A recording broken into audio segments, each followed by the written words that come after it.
ये ले आपकी दिहाड़ी। शुक्रिया मालिक। ये ले आपकी दिहाड़ी। शुक्रिया मालिक। आप काम अच्छा कर रहे हो। ये लो तुम्हारी दिहाड़ी 600 रुपए। शुक्रिया मालिक।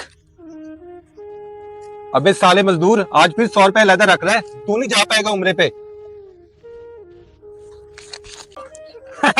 ये जाएगा 100 रुपए इकट्ठा कर उम्रे पे। उम्रे के लिए पैसे नहीं, अल्लाह पाक तौफीक देता है। या अल्लाह पाक मुझे उम्रा करने की तौफीक अता कर। तो अपनी अपनी मजदूरी ले लो। ये लो तुम्हारी मजदूरी और ये लो तुम्हारी मजदूरी। हैं? वो इकबाल नहीं आया? नहीं मालिक, 2 दिन हो गए वो नहीं आया। है? अच्छा ठीक है, तुम जाओ, मैं देख लेता हूँ उसको।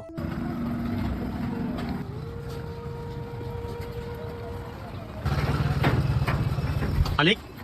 अरे इकबाल, तू कहाँ गया हुआ था? इतने दिन से नजर नहीं आया।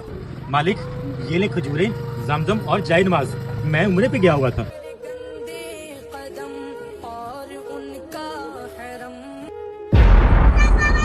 क्या तू 100 रुपए जमा करके उम्रा कराया?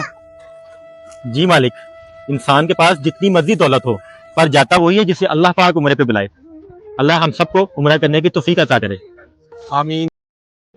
बेशक अल्लाह जिसे चाहता है उसी को अपने घर बुलाता है। अगर आपको हमारा ये मैसेज अच्छा लगे तो सदका जारिया समझकर शेयर लाजमी करें।